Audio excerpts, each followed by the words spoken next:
Pretoria. Good morning, Siswam. Ngubano olap. Peliswa. Okay, thank you very much. We are about to start. Over to you, Minister. Thank you very much. Good morning, ladies and gentlemen. Apologies, we're just coming from the Interministerial Committee on the SASSA issue. Cabinet met yesterday, and I'm sure you are aware we met at the time when we were also going to have the President presenting the budget vote of his office. So we had a number of issues that we were dealing with, and those that we reflected on. Amongst those that we reflected on was the gender-based violence in South Africa. And Cabinet condemns the violence against women and children, especially also reflecting on the recent cases of Nonkululeko Kompanza and Nompumelelo Mhlongo in Thokoza, of Katlego Georgia in Mamelodi, of Promise Mthembu in KZN, and Jabulile Ntapo, the UNISA student, as crimes that we definitely have to reflect on. Young women whose lives have been taken away, particularly with the greater concern of, in the main, their lives have been taken away by people that they know and do have had a relationship with them. We expressed our deepest condolences to the families and friends of these women and children. The issue of crime against women and children calls upon all of us in South Africa to actively be involved in fighting this scourge, but also in ensuring that it does not happen. Cabinet continues to strengthen law enforcement agencies in the fight to stop gender-based violence, and amongst the bills that we approved in this Cabinet was the Criminal Procedure Amendment Bill of 2018 that amends the Criminal Procedure Act 51 of 1977. The bill will extend the list of sexual offenses in respect of the prosecution, and significantly, the bill will allow the sexual cases to go before courts even after 20 years. Icala alboli. The next area is that such interventions add to a number of measures that government has already put in place. A total of 54 Tutuzela care centers across South Africa have been opened to serve as a one-stop facility to reduce secondary victimization and reduce the time of finalizing sexual cases. Government has set up 75 dedicated sexual offences courts so as to deal decisively with sexual violence against women. Furthermore, the SAPS have established 1,047 dedicated facilities for victims at police stations countrywide to accommodate and assist victims of such crimes. Child Protection Week will be held from the 27th of May to the 2nd of June this year. Cabinet calls on parents, guardians, and communities to work with law enforcement agencies to protect our children. Cabinet reiterates that if you suspect your child is missing, you must immediately report to your nearest police station. We have to work together as a peace-loving nation and law-abiding society to tackle all crimes against women and children.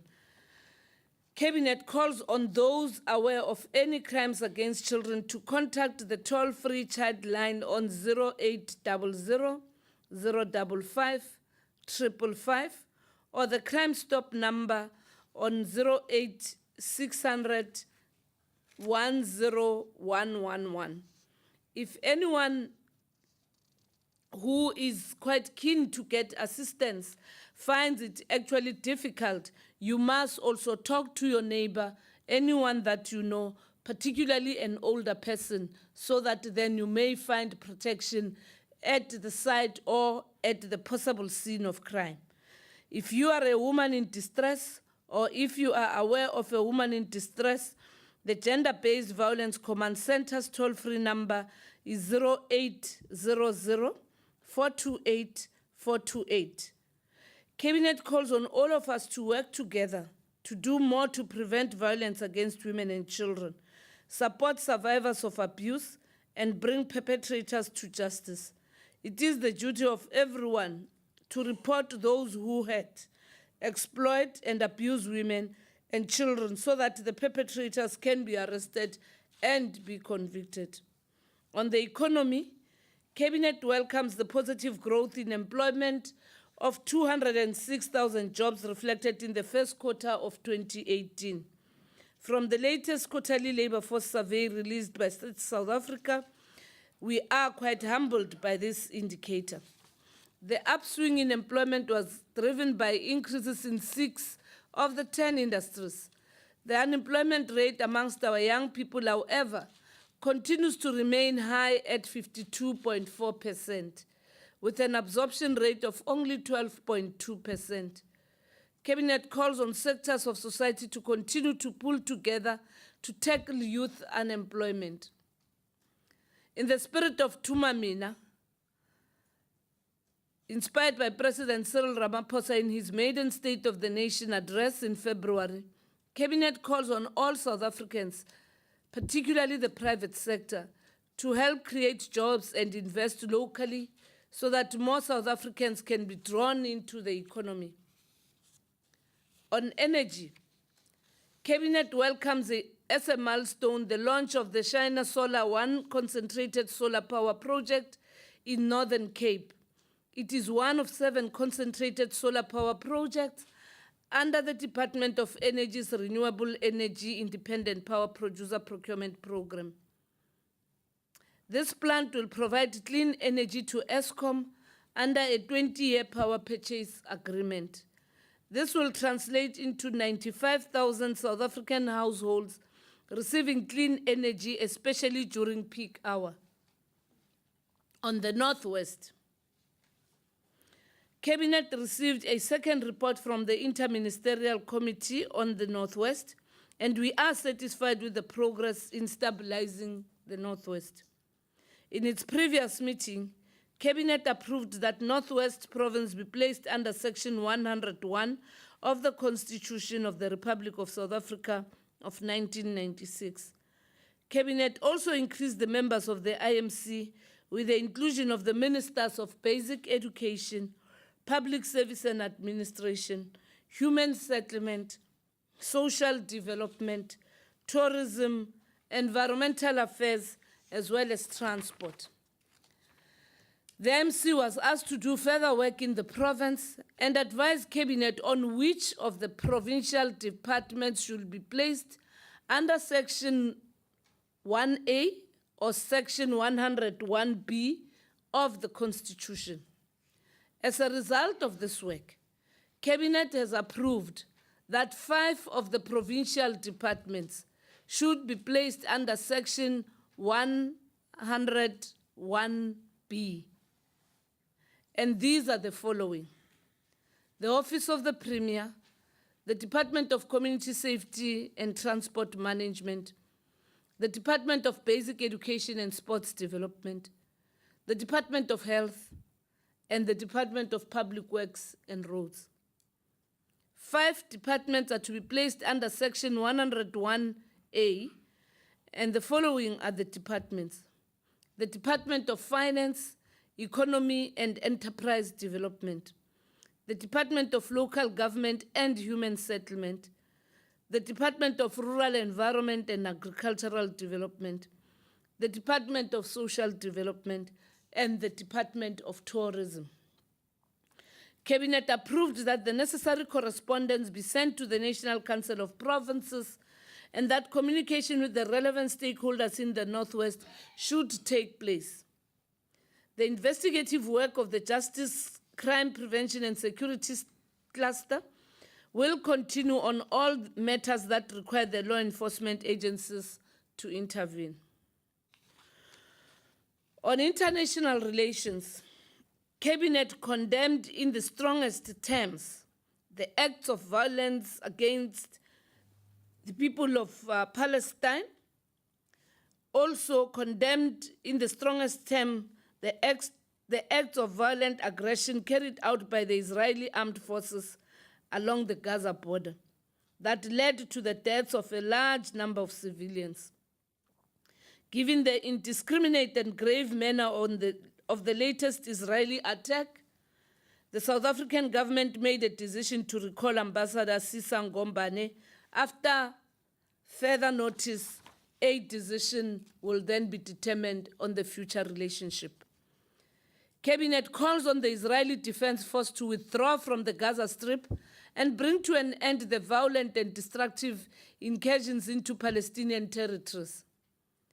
Their routine actions present yet another obstacle to a permanent resolution to the conflict, which must come in the form of two states, that of Palestine and Israel, existing side by side and in peace and harmony. Cabinet reiterates calls made by several member states of the United Nations for an independent inquiry into the killings, with a view to hold those responsible accountable. On cash in transit heists, Cabinet is deeply concerned by the resurgence of cash in transit heists and rejects this blatant criminality. We further commend law enforcement agencies for their swift response in apprehending suspects and thank members of the public who assisted law enforcement agencies with information leading to the arrests. Members of the public who may have information relating to the planning and execution of such criminal acts are urged to lend a hand and contact the law enforcement agencies with such information. This is important to assist these agencies to prevent possible heists and curb violent crime as a whole. On the decisions taken in this last cabinet, on the Presidential State-Owned Enterprise Council, Cabinet approved the establishment of a Presidential State-Owned Enterprise Council to be chaired by President Cyril Ramaphosa. The broad terms of reference is to reposition the state-owned enterprises as effective instruments of economic development. The PSEC will provide political oversight and strategic management. Amongst its focus will be to strengthen the governing framework of the state-owned enterprises and ensure that the SOE-specific interventions are implemented to stabilize these companies. The membership of the Council will comprise of the relevant ministers, experts, labor, as well as civil society. Names of the members of the PSEC will be announced at a later stage.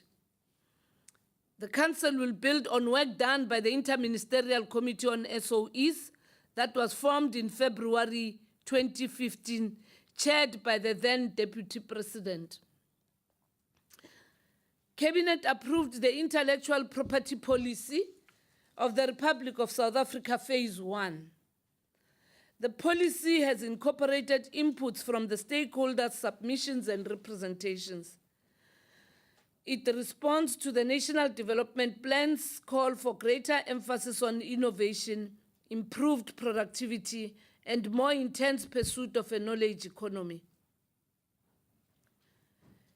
The IP Policy Phase 1 is informed, amongst others, by the Constitution, the NDP, and the National Drug Master Plan, the National Industrial Policy Framework, as well as the various iterations of the Industrial Policy Action Plan. It will serve as an important policy instrument in promoting innovation, technology transfer, research and development, creative expression, consumer protection, industrial development, and more broadly, economic growth. Cabinet approved the ratification of the Treaty on the Prohibition of Nuclear Weapons by Parliament. The treaty is the culmination of the humanitarian initiative on nuclear weapons launched in 2010. It is a strategic intervention in the area of nuclear disarmament and the long-standing impasse in multilateral nuclear disarmament negotiations. The treaty is fully aligned to South Africa's long-standing disarmament policies, domestic legislation, and international obligations. Cabinet approved the amendment to the Convention on the Physical Protection of Nuclear Material to be tabled in Parliament. The Convention on the Physical Protection of Nuclear Material is the only legally binding international instrument in the area of physical protection of nuclear material. The amended convention is an important milestone in international efforts to improve the physical protection of nuclear materials and facilities by setting common standards and protection. It covers, amongst others, the physical protection of nuclear material in domestic use, storage, and transport, and the protection of nuclear materials and facilities against sabotage. Cabinet approved the co-hosting of the 10th International Conference on the Ombuds Institutions of the Armed Forces by the Office of the Military Ombud, which is scheduled for October 2018. This is an annual event organized by the Center for the Democratic Control of the Armed Forces, based in Geneva, Switzerland, and will, for the first time, be co-hosted here in Africa. On the bills that were presented before Cabinet, Cabinet approved the Medical Schemes Amendment Bill of 2018 to be published in the Government Gazette for public comments. This bill amends the Medical Schemes Act 131 of 1998 to align it with the National Health Insurance White Paper and the draft National Health Insurance Fund Bill. The bill, amongst others, seeks to improve the regulation of the medical schemes industry and to also align the regulatory framework to the changes that have taken place over the past decade in the sector. This bill will also ensure that beneficiaries are better protected and promotes better access to private health funding. Cabinet approved the introduction of the State Liability Amendment Bill 2018 to Parliament. The bill amends the State Liability Act of 1957. It provides for the settlement structure of claims against the state that came as a result of wrongful medical treatment of persons by servants of the state. This will provide for a reduced impact of lump sum payments on the budget of public hospitals. These amendments will increase the financial resources available to provincial hospitals to provide healthcare services. Cabinet approved the publication of the National Climate Change Bill of 2018 for public comment. This bill allows for the alignment of policies that influence South Africa's climate change response. It will ensure the country's transition to a lower carbon and climate resilient economy. This is an additional step in South Africa's efforts to implement the National Climate Change Response Policy, to promote sustainable development, and to fulfill the right to an environment that is not harmful to health or well-being as enshrined in our Constitution. Cabinet approved the introduction of the Criminal Procedure Amendment Bill of 2018, which amends the Criminal Procedure Act of 1977 to Parliament. The proposed amendment bill will extend the list of sexual offenses in respect of the prosecution, and significantly, it allows for the charges to be instituted even after 20 years. The amendments give effect to the South Gauteng High Court judgment in the Levenstein case. The case declared Section 18 of the Criminal Procedure Act 51, 1977, inconsistent with the Constitution and invalid to the extent that it bars, in all circumstances, the right to institute a prosecution for all sexual offenses other than those listed in 18F, H, and I of the Act after the lapse of 20 years from the time when the offense was committed. The amendments will allow the National Prosecuting Authority wider discretion to institute prosecutions in sexual offenses in accordance with Chapter 2 of the Constitution. On the upcoming events, President Cyril Ramaphosa will deliver the Nelson Mandela Africa Day Centenary Lecture at the Africa Renaissance Conference on the 24th of May 2018 at the Nkosi Albert Lutuli International Convention Center in eThekwini. The event forms part of the year-long centenary commemorations of the lives of our first democratic president, Nelson Rolihlahla Mandela, and struggle icon, Mama Albertina Nontsikelelo Sisulu, which are taking place across the continent and the globe. On Africa Day is held annually on the 25th of May across the continent to mark the founding of the then Organization of African Unity, now known as the African Union, in 1963. It is a celebration of Africa's diversity and a call for unity in the continent. South Africa is celebrating Africa Day with a month-long Africa Month festival of activities that are celebratory and educational, with political and socio-economic benefits of the people of South Africa and the continent. The theme for Africa Month is a year of Nelson Mandela, building a better Africa and a better world. On condolences, Cabinet expressed condolences to the family and friends of the late veteran photographer and recipient of the National Order of Ikamanga, Mr. Sam Nzima, who used his camera to expose the brutality of apartheid rule. He will be remembered for his iconic photograph of Hector Peterson on June 16, 1976, which forced the world to take notice and act against the brutal apartheid regime. Cabinet extends its deepest sadness and condolences to the family of Dr. Philip Ntšipi-Tabane, who passed on after a long illness on the 18th of May 2018. As a founding member of the Malombo Jazzmen, he was one of South Africa's most talented musicians. Cabinet conveys condolences to the family and friends of Mr. Sonwabo Edifunde, who was the former South African ambassador to Germany and chairperson of the South African Broadcasting Corporation. Cabinet is deeply saddened following the deaths of two young girls who were killed after a wall collapsed in eThekwini. We extend our heartfelt condolences to their families. On congratulations, Cabinet commends Vusum Zindlovu, who came 7th in the S. Pellegrino Young Chef 2018 Awards that recently took place in Milan. His accomplishment has made South Africa proud.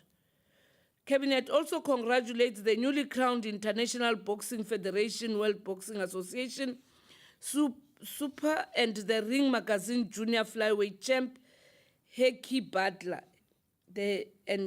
His other name is Executioner, who became the first South African to hold two world crowns simultaneously after winning the IBF and WBA junior flyweight titles. On appointments, all appointments are subject to the verification of qualifications and the relevant clearance. The first is that of Ms. Boitumelo Mosako as Chief Financial Officer of the Development Bank of South Africa, and the non-executive directors of the Land and Agriculture Development Bank Board, with Mr. Mabota Athamuloto as the chairperson, Ms. Dudu Hlajwayo reappointed and being the deputy chair, and then Ms. Susan N. Lund, Ms. Matume Sidney Makhoba, and Dr. Stephen Thomas Cornelius. On the South African Tourism Board, the reappointment of Dr. Tanya Ethela Abramse, Mr. Enver Dumini, Ms. Michelle Julie Constant, Mr. Tebe Itzile Ikalafeng, Mr. Abba Omar Yakub, Mr. Monwabisi Peter Fandeso as the chairperson, Ms. Pem Bulelwa Yako, Ms. Kathleen Elizabeth Rivet Kanak, Ms. Dawn Elizabeth Robertson, Mr. Ravi Nadeson, Ms. Lindiwe Sangwe Nisito, Mr. Mohammed Baba, Ms. Nomzamo Pengu, representing the Department of Tourism. Mr. Dinizulu Kumalo Percival Sishimani as the Chief Executive Officer of Rand Water. Advocate Dr. Sishwanso Godfrey Libya as the National Head of the Directorate for Public Crime Investigation, commonly known as the Hawks. Mr. Goodman Tandazo Vimba as the Chief Executive Officer in the Municipal Infrastructure Support Agency in the Department of Cooperative Governance and Traditional Affairs. Mr. Lindoguhle Cedric Mkumane as the Deputy Director General, Enterprise Development and Entrepreneurship in the Department of Small Business Development, and Mr. Pagamani Hatebe, as it has just recently announced by Minister Gordon. The following are the non-executive directors of the South African Express Board: Ms. Makia Mahoro Trifosa Ramano as the chair, Ronald Lamula, Mr. Tulani Matiki Nomen Khomu, Ms. Tandiwe January McLean, Mr. Kugan Hirikshnatheva, Mr. Bongisiwe Mpondo, Ms. Hlengiwe Thandeka Makhathini, Dr. Thabi Leoka, Mr. Ahmed Ismail Bassa, Mr. Trevor Abrahams, who's been reappointed, and the non-executive directors to the Transnet Board: Mr. Popo Mulife as the chair, Ms. Mpho Emily Litlape, Mr. Louis Leon von Ziener, Ms. Eshla Nobulali Fikelepi, Ms. Dimakatso Catherine Matsucha, Ms. Ramasela Joyce Ganda, Professor Edward Christian Kisvete, Mr. Aluani Pesi Ramabulana, Dr.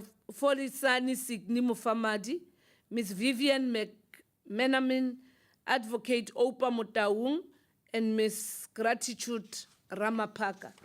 This is all that Cabinet reflected on yesterday, and that brings us to the end of the briefing. Thank you very much, Minister. I think at this point we'll take questions. Pretoria?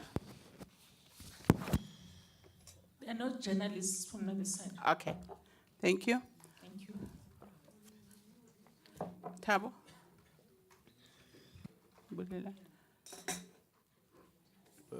Thank you. Minister, my name is Thabo Mokonyane. I work for the Sunday Times.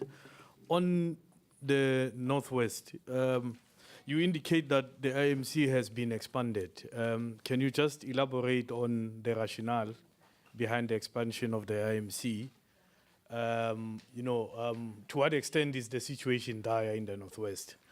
And the IMC report, I don't recall it being released to the public. Yes, there was a briefing, I think, last week, but the full report, can it be availed to us as the press? Thanks. Bulelani, you're the next. Hi, Minister. My name is Bulelani from SABC. I'm just trying to get to the practicalities of the Premier's office being one of the departments that is under the full administration. Now, in that event, following the resignation of Mr. Mahuma Bello, who do you appoint? You appoint a provincial person to run the department, or is it going to be a national person? I'm just trying to get a clarity on who's going to run that thing, given that it's under the full administration. Just a second on that IMC report. We don't have it, so we don't. Oh, sorry, I apologize, Minister. My name's Hajra Marji. I work for Power 987. On the IMC report on the Northwest, there was a press conference, but we never got the report. The President went further yesterday to say that various municipalities in the province are at the brink of collapse. So just the detail in that regard, we are unclear about. And then secondly, to ask you to take this hat off and put your other hat on, will the discussion around who should replace Supramama Pello, is that urgent enough, and should we expect an outcome by Monday next week, given that there's a NEC? Hi, Minister. Babalo Ndenze from Eyewitness News. Just on the Criminal Procedure Amendment Bill, just clarity, Minister. these amendments or changes to the Procedure Act, sexual offences going before courts after 2 decades, were these informed by these recent cases that we've seen in the media of people being sexually assaulted 2 decades ago, and has that movement of bringing these cases to the fore even after 10 years, for example, did that inform this decision? Thank you. Hi, Minister Wendell from Reuters. Just on page 6, the convention, the amendment to the Convention on the Physical Protection of Nuclear Material. Could you just tell us a little bit about what that entails? Are we looking at investing in physical infrastructure? My understanding is that most of the uranium and stuff is stored at Pelindaba. About 4 years ago, there was a break-in at Pelindaba. The security or lack of security at Pelindaba has been raised as a concern. I think among others by the IAEA. So I just want to find out a little bit more. Is this investment in a new physical structure? Where is that structure going to be? Are you upgrading Pelindaba, etc., etc., etc.?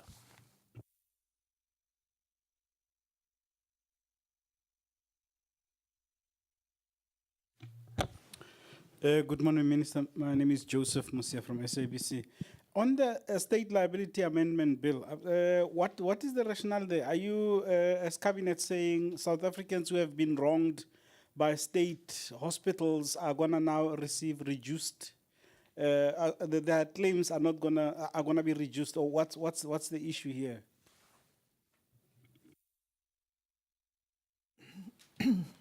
Thanks, Minister. Gay Davis, Eyewitness News. This new legislation, I mean, the approval of these bills is all very well, but the deadline for bills to arrive at Parliament, if they're to be processed before the end of this Parliament, was 30th of May. So presumably none of these bills are going to actually make that deadline, so they're not going to be processed until the new Parliament after the general elections next year. Your comment on that, because it seems to have taken an inordinate length of time for these bills to actually get here. And then the other question is on Israel. Surely Cabinet would have discussed the implications of downgrading the embassy in Tel Aviv. What was the discussion around that? Because I can't imagine that there would have been a discussion on Israel in Cabinet without that being reflected on, particularly given the extent of trade between South Africa and Israel as it stands. Thanks very much.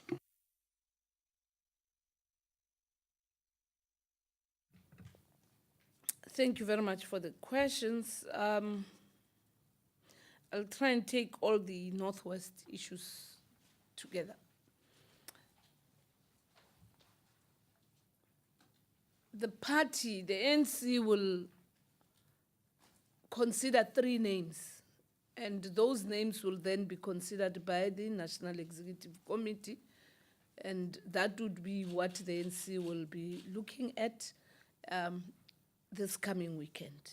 And I'm sure we've had, because I don't want to blur the lines between ourselves and the party, yesterday's media brief that is already something that is being processed by the organization.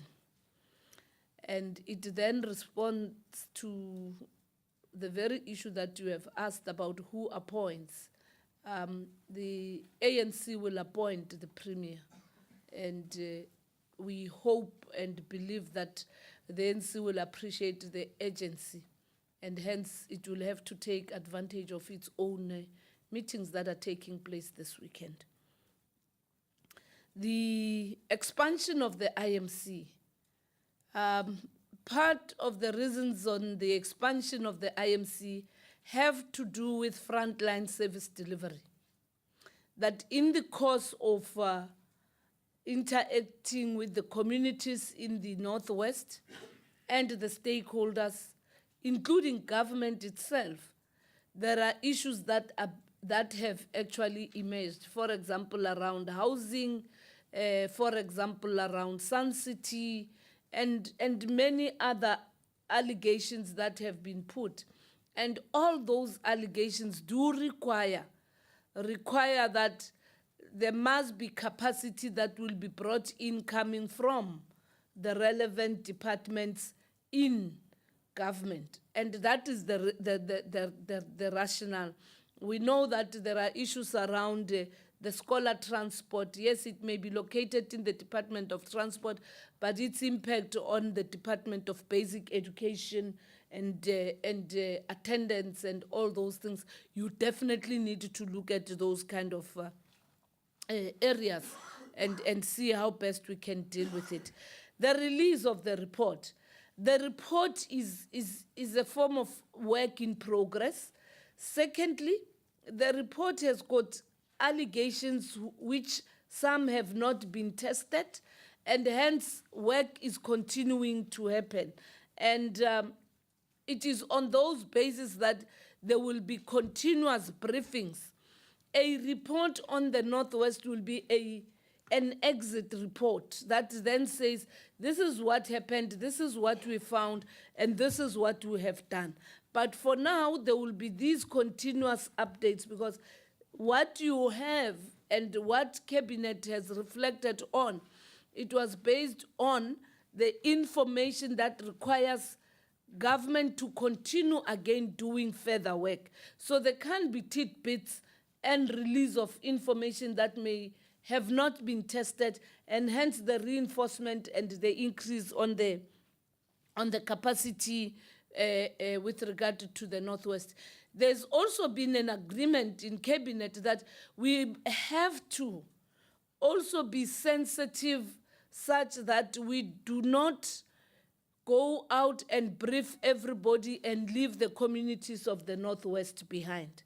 They become a relevant body in this process, so that then they themselves can appreciate, can contribute, and most importantly, can realize that there is a lot of objectivity in the interventions that government, national government, is actually doing, including, Hajra, what you were raising about the state of local government, which is something that primarily has to do with service delivery, and hence the need, therefore, to step in and deal with those municipalities beyond even what has been released by the AG, but more looking at the impact of the challenges on ordinary South Africans, which is what Cabinet also raised to say, having this kind of an IMTT, we must not just be all focused on the government of the Northwest and not appreciate the impact of both the challenges but also our interventions on the people of the Northwest. So that's why then you will not have a report every day, because there is no report that is conclusive yet. There is a report that says we need to remove this cap from here and let's bring in somebody to come in and deal with it. We need to act on A and B. Let's deal with those issues. We need to get more information from other affected people. Let's also encourage that. So it is an ongoing kind of an exercise. I remember also, even with the intervention of government in Limpopo, there was no report 2 weeks after the intervention. In fact, there was a close-out report led by the Department of Treasury, briefing the nation on what has been done after Limpopo was put there. So we will continue to update on developments and progress. A situational report will only be a report that helps us through the IMTT to make meaningful interventions. On the issues that have been raised around the amendment of the Criminal Procedure Act, in fact, it is not the current incidents. These incidents happened at a time when we were now responding and even borrowing from what has happened about more than 5-6 years ago, the Johannesburg South, the Gauteng South court judgment that exposed the gap in terms of our own laws. that we definitely have to deal with it.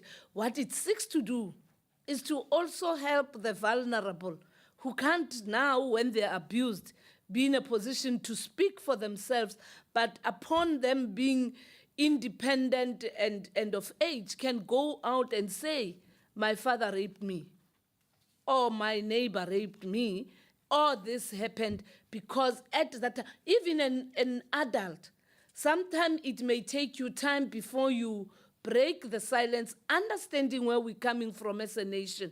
So it is that intervention, and it will then help the current developments, because now there will be a basis in terms of the law to prosecute for such crimes. And the thing around the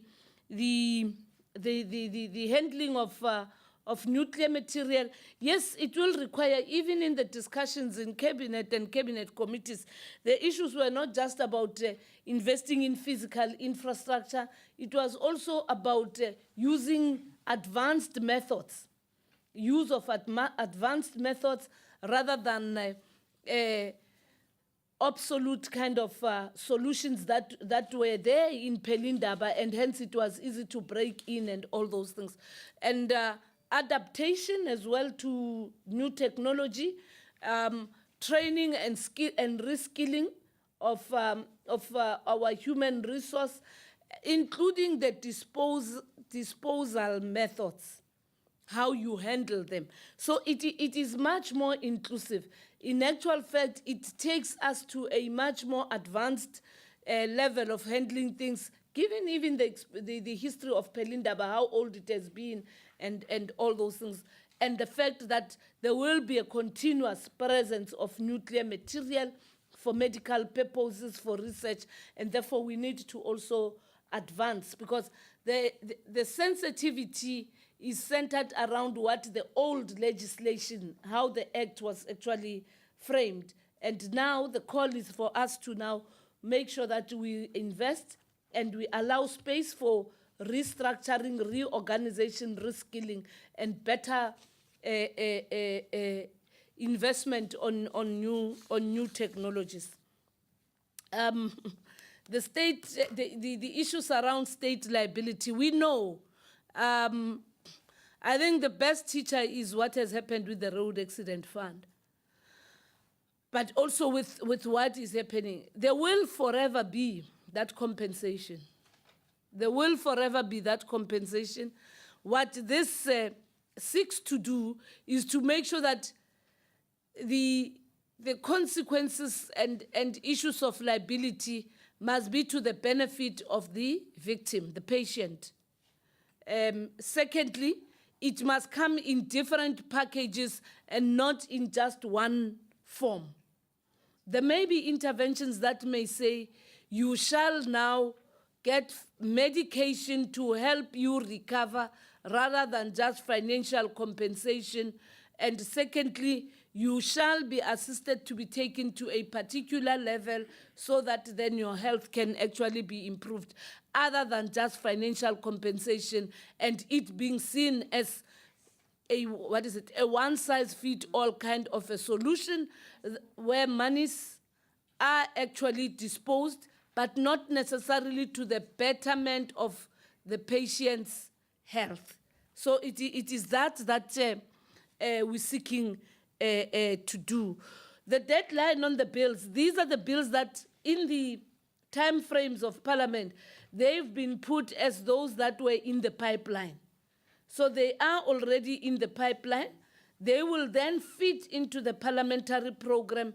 I know that there's already 17 that are in the NCOP, and these ones were already highlighted as those that are in the between Parliament and Cabinet. And once we have done this, they then get ticked in because already they are in the programming of this term of office. So they will not miss this term of office. They are already tagged for that particular, for this particular term, unless the delays would be on the consultations and the interest that come and the concerns that will come through public participation in in the parliamentary processes or parliament itself. On Israel, we support, Cabinet agrees with the Minister of International Relations, and of importance, the discussions are going far beyond just the downgrading. It's also about economic relations, not only with regard to what is of benefit today at the expense of the lives of the people of Palestine. So it is a package that is all-inclusive, that includes also the lives of the people of Palestine and a permanent solution in Palestine. And amongst other things, that downgrading, Minister Sisulu will be briefing Parliament in the next sitting on other measures that South Africa must consider, but also on how we are going to do our bit in the United Nations and with the international community, not just on the side of solidarity, but also on the serious interventions that we believe have to be taken to bring peace and stability and realization of the two states in terms of Palestine and Israel. And also the thing that is quite important to register is that we really mean it. We mean it because we've had a life experience of living under the same conditions. And downgrading of an embassy against saving lives, we need to say what is the best that we can sacrifice. Thank you very much, Minister. I think we've come to the end of the briefing. Thabo? Northwest.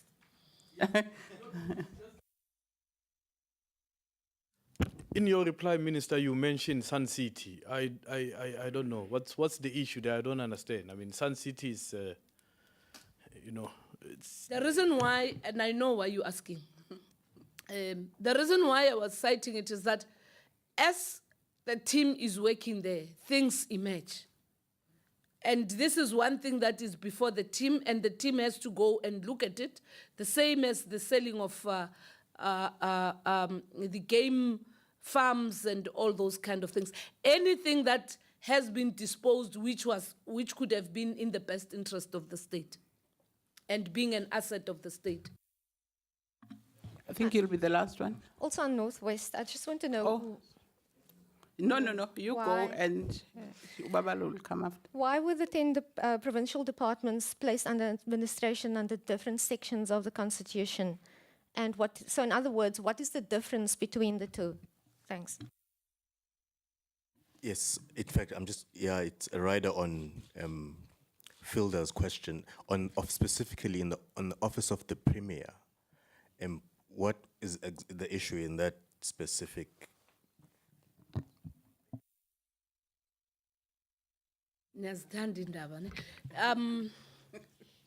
Oh, there's another hand at the point. It's also linked to that one, Minister. The Premier department is the one that the national government is taking full administration. I understand that the ANC will have the 3 names and appoint that person, but in practical terms, would you agree with me to say that he will probably become a lame duck Premier, given that if we are putting it under full administration, then there should be an administrator from national. And that's why I was asking Ayla, can you just give us a sense of, also given the sense that we don't know how long you're going to be placing this department under administration. Next year there's election, so what is he going to do?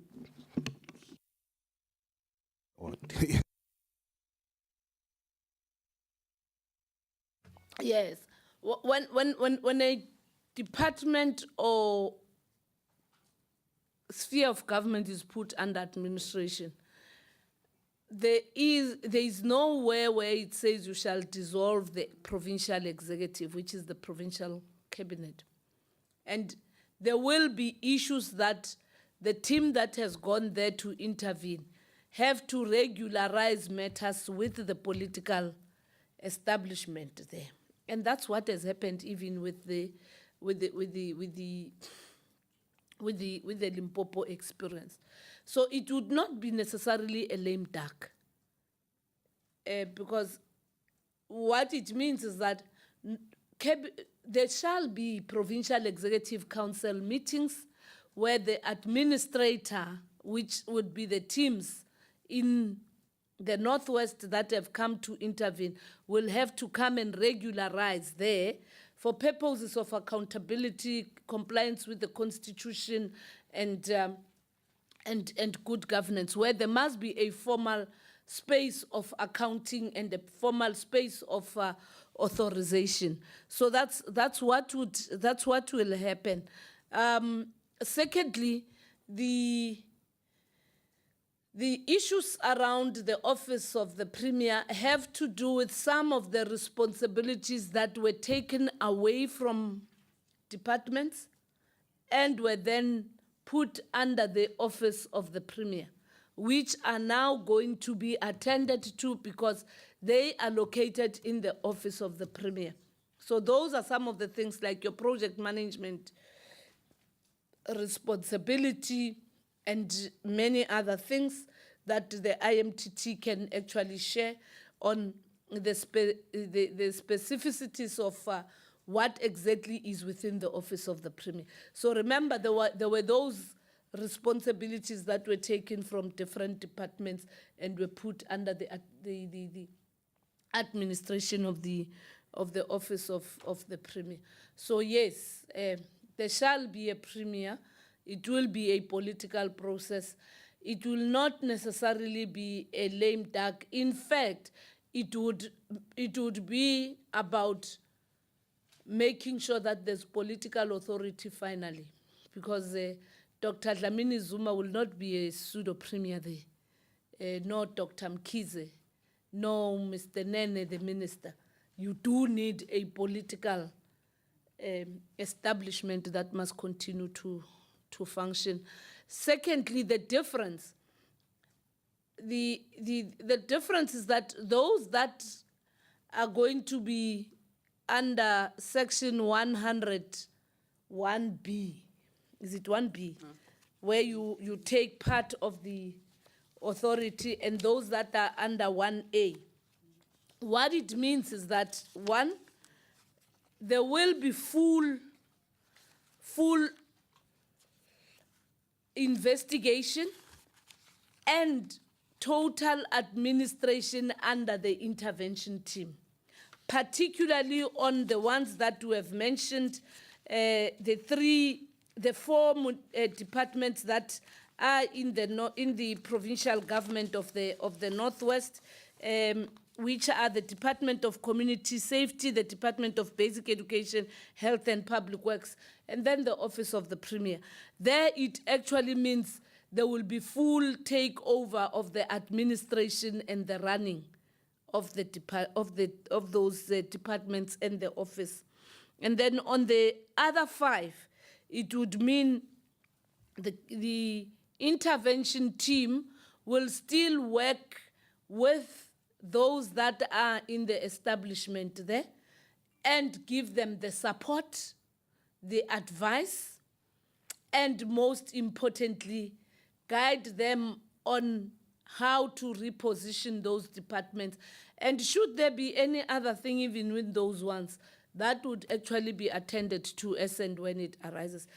On the first four and the Office of the Premier, it would be about taking over the full administration of those departments.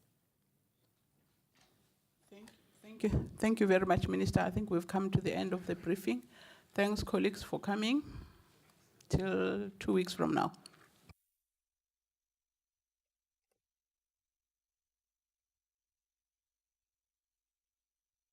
Yes, please, honorable members of the media, see you at 2 when the president replies.